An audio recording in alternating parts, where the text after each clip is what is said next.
It's the Canopy Chronicles. That's what we're going to do. Yeah, new segment. Yeah, it's good. Good. That's got to be how that's supposed to work. Canopies suck.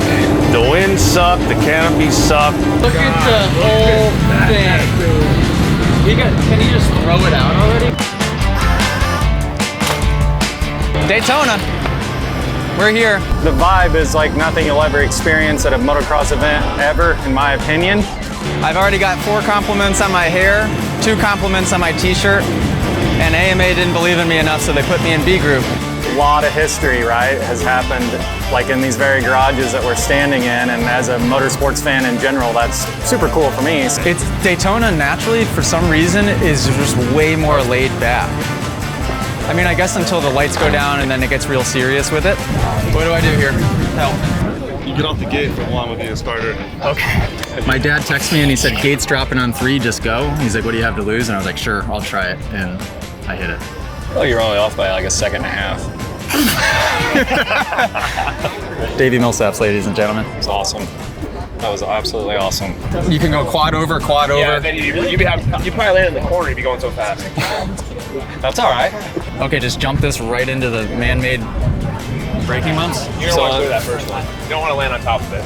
Oh my God, this is where my hand just blows off. And this doesn't look nearly as deep. That's what I thought. It didn't look as Not deep. nearly as deep. Which I like that. You can make the straightaway as deep as you want, not Oh, it just filled my shoes. We're gonna try a paddle tire. Let us know in the comments, is it a bad idea? So we'll see how it goes. Well, anyways, Jason and Jace, Hi. cameraman How's it Cam, going? they're the other 2 doing fan experience. Right. Here, we can pop it. Right on. When you come with ours, like you can sit on the bike, you can help us with the bike, you can sit and talk to the rider. You are literally part of the Moto Academy team when you're in this experience. I wish I would have had that chance to have an experience like that before I was part of this team. Yeah, I was trying to think if it rained last year, but didn't last year it had that big triple. So I think it's the same layout, just backwards. Yeah, I have such a bad memory. I swear it's the same. All right, man. All right, good luck.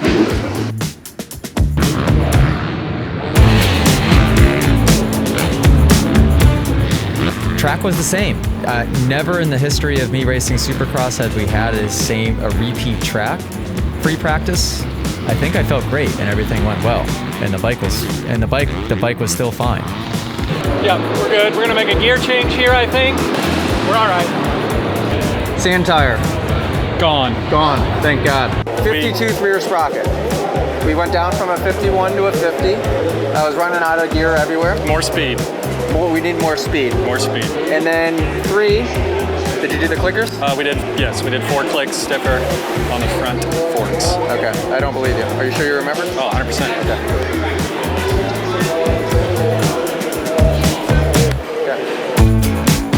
Qualifier number 1, and as I'm turning left, in the first turn, going slow, in second gear, just rolling, I'm like, something's not right.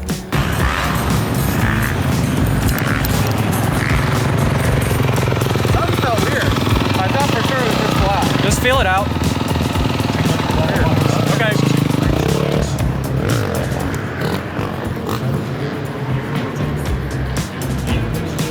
He doesn't like something in the front end.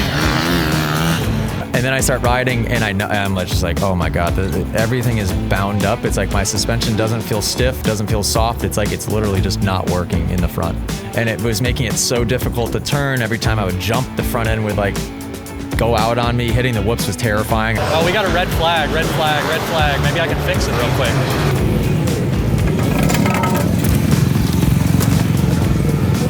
What's it just feel bound up? Something is so wrong with it. It just feels like it's floating you weird or what? Yeah. They're giving us 3 minutes here. And what do I need? A bunch. We never even got one. We're like a 122, we need a 119.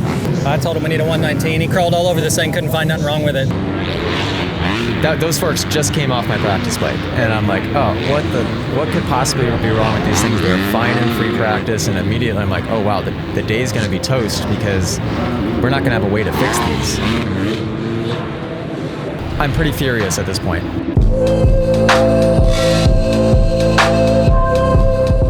All right, we'll fix it. You relax.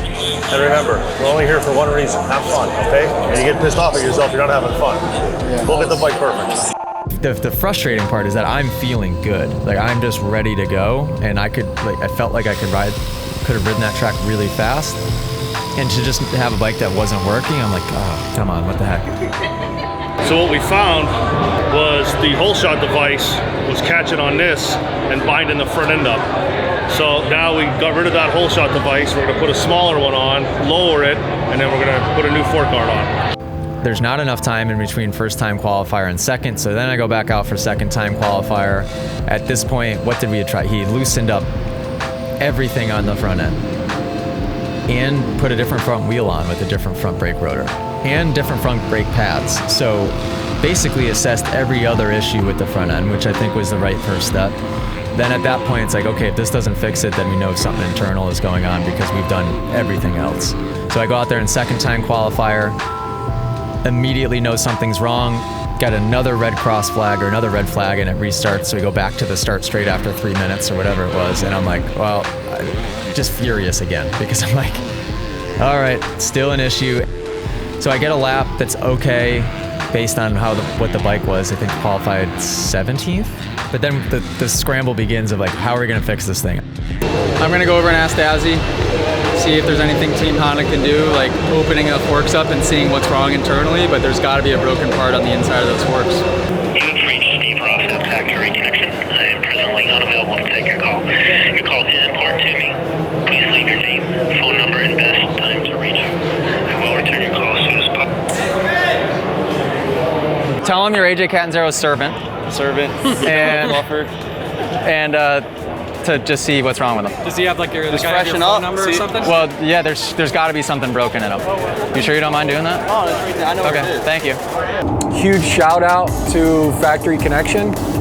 They actually serviced our forks in between qualifying and the heat race, so that was super cool of them.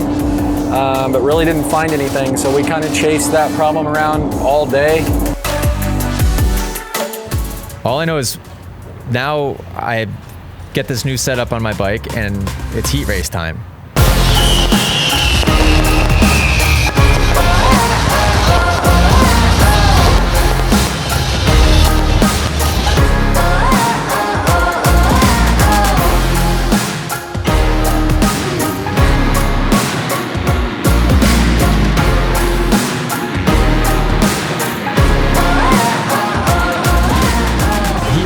Got a good start for what it was, like for considering I didn't have the best gate pick. Really good start coming out of the gate. So at this point, I'm like very confident about my starts, which is nice. And I rode well in the heat. Decent ride. I mean, I think we ran 12th. Made some passes. He rode great. From the mechanics area, I can only see half the track. I've got Jamie on the headset telling me what's happening on the other end, but I think we rode good the whole way. The guys in front of me rode solid. My lap times were good. My fastest time came on the last lap, which at Daytona is not easy to do because even a heat race, that's tiring. A heat race at Daytona, that's a lot of work. It just feels like you're out there for a long time. So I was happy with that, and the bike was back to normal, thank goodness.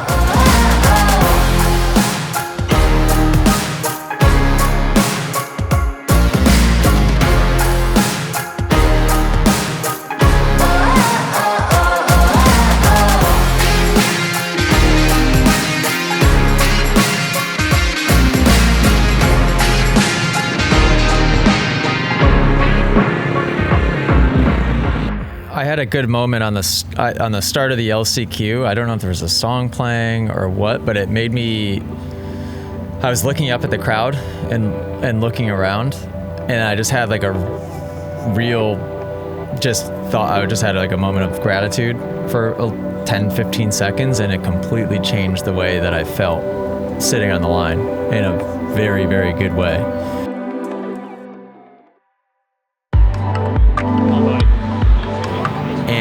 Perfect start in the LCQ. I let off early so that I could keep to the inside and stay to the left side in the rhythm. And then I just got completely annihilated. And then coming into turn 2, like you can see me literally just get on the gas when everybody else is getting on the brakes. Number 170, Simonson, swerves to go to the outside and I lock bars with him. I just lawn dart myself straight off the track. And then got hit one more time. And when I got hit again, I was like, F this, I'm pulling off. And I pulled off, and I was done. I'm out there with a different purpose than everybody else. Because the end result doesn't really matter at the races necessarily. It's more of like how I feel about how the process of the day went. And I think it went well. This was probably my 11th year at Daytona Supercross, but imagine, like, little AJ would have never thought that he'd be lined up in Daytona Supercross. And you can't get jaded. It doesn't matter how fast I should be going or how good I am at riding, and none of that matters. So like that pulls away from your perspective of actually enjoying it.